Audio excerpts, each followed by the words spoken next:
Instead of telling you what I think you should be doing, or how you could be better, or I thought, well, let me just speak from the heart, speak from my gut, and really not have anything prepared, but just tell you what's worked for me. And maybe some of the stuff that's worked for me might work for you now, currently, presently, as you guys have your goals and ambitions, but then further on down the line, as you guys continue to live your life. This idea and this notion that you could be anything you want, you can accomplish anything you want, right? We hear that. You've heard that from the time you were little boys. You hear that now. You're already incredibly accomplished. You guys know that. The thing that has worked for me is to remember the hard times. So, and I'm sure you guys all have your processes, and again, I'm going to tell you what's worked for me. So before a big movie comes out, before, back in the days when I was wrestling with WWE, a WrestleMania match, anything big that would happen, I would always take a moment and I'd just remind myself, all right, I was evicted when I was 14. We were kicked off the island. We couldn't live in Hawaii. Had no place to live. A lot of shit happened then when I moved to Nashville. I was arrested multiple times by the time I was 16 years old. I would remember that, and it allows me then to be present in the moment and understand the stuff I have around me right now. This is the shit that I dreamed of when I was a kid. I am here. I played for University of Miami. I played with great teams. Warren Sapp, Ray Lewis, they were my teammates. They were balling. Warren Sapp was playing tight end that time. I was starting defensive tackle. Yeah. They moved him over to D-line. And he looked at me, he's like, yo, dude, I'm going to take your spot. I said, you ain't taking my spot. He said, I'm going to take your spot. I said, yeah. We battled, and he took my spot. You can imagine how that with me, because there goes my opportunity. He went in, switched to defensive tackle, lit the world on fire. Well, what that did, it crushed me, it crushed my dreams. I had a piss poor senior year, zero production, no NFL, no combine invite, nothing. Finally went to the CFL, Calgary Stampeders, making $250 a week Canadian. I had to send that home to my wife at that time. I had no money. So I remember that. I got cut from Canada.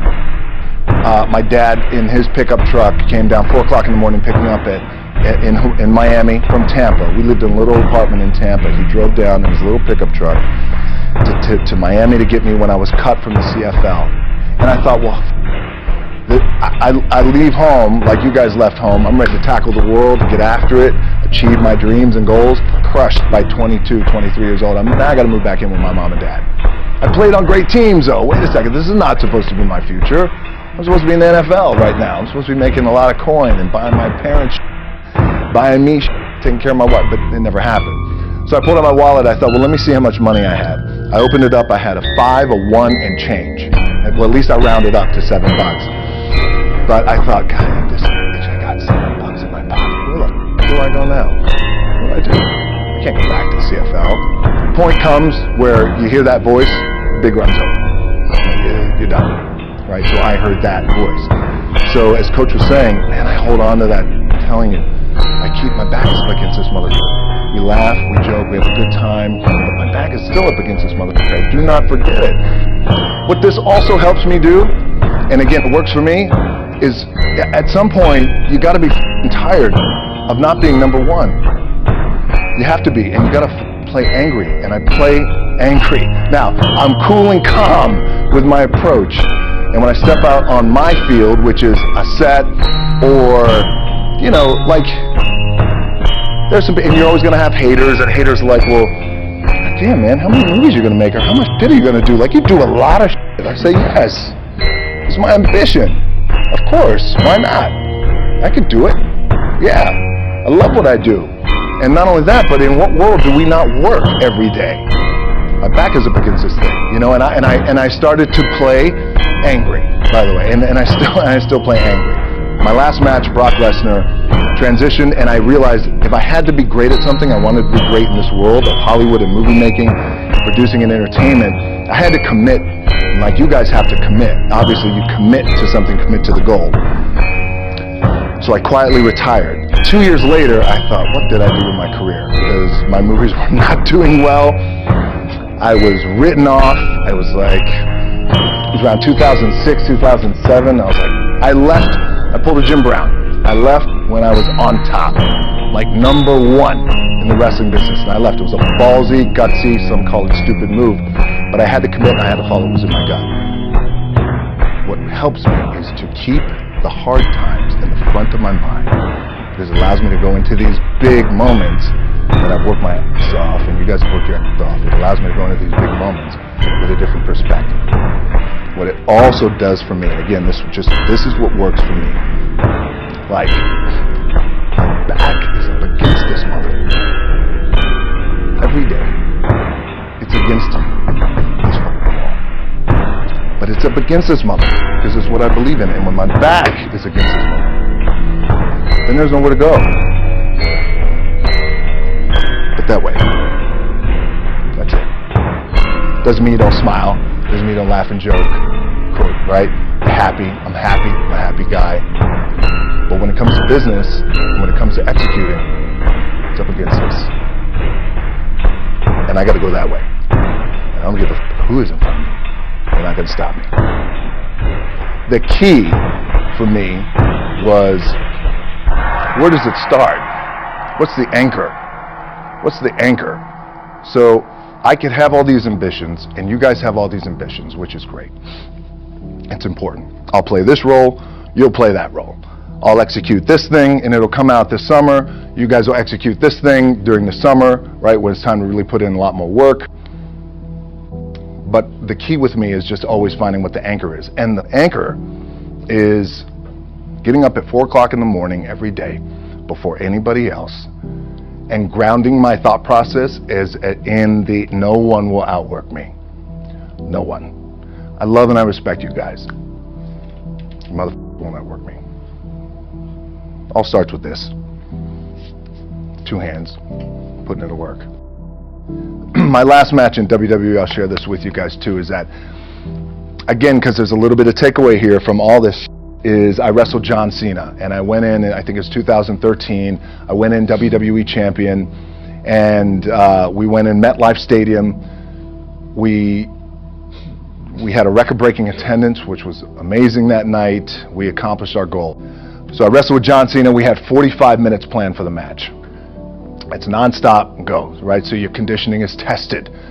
And at that time, I wasn't full-time in WWE. I was just doing these spot matches where I was still shooting G.I. Joe, I think, or Pain and Gain at that time.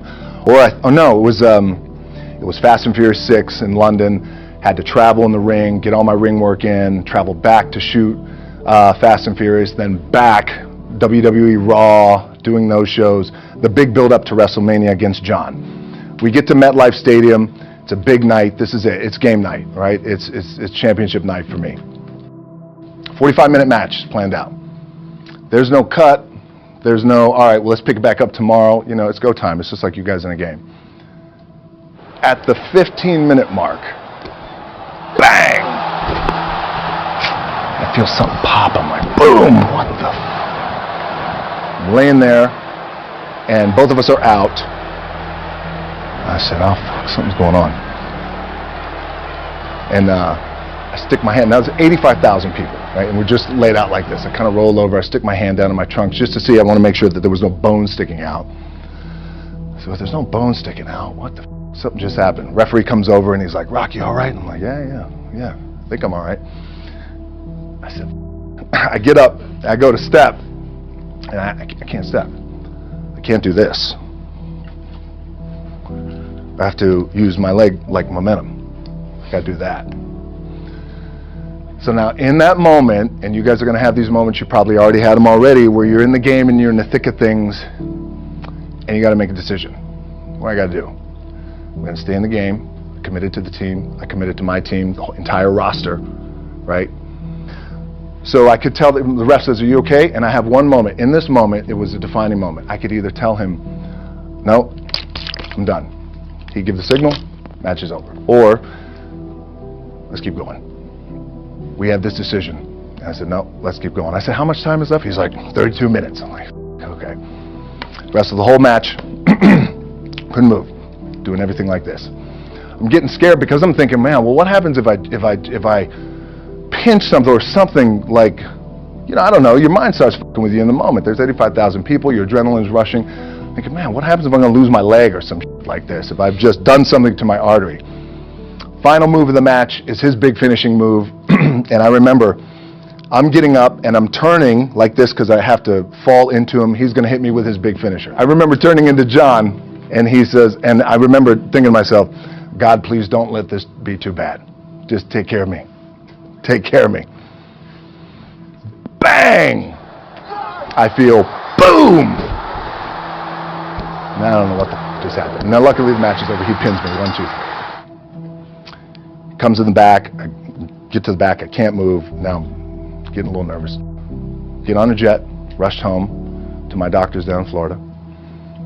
And get an MRI. Find out that I have completely torn my adductor, the top of my adductor and my top of my quad off my pelvis.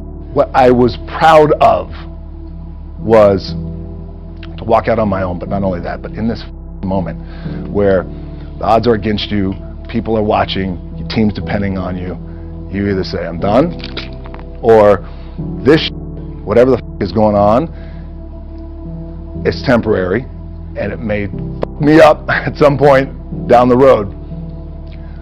But I'm not going to let this opportunity go by without giving it my all. As you guys know, there's nothing you can't accomplish. You're going to go on, you're going to become world champions. The key for me, what I think one of the keys is, remember where you came from, keep that in the front of your mind, and when shit goes bad and it goes sideways, a lot of shit does, you're getting booed out of the building, or you're coming through this injury, or people are writing you off, oh, you guys ain't make it, any of that. You gotta keep it in here. And it really has to, it should drive you. It should. It works for me. It should drive you. You got all the talent in the world. It's all here. Really, the two things I want to say are, you gotta be the hardest workers in the room. And don't f*** the opportunity up.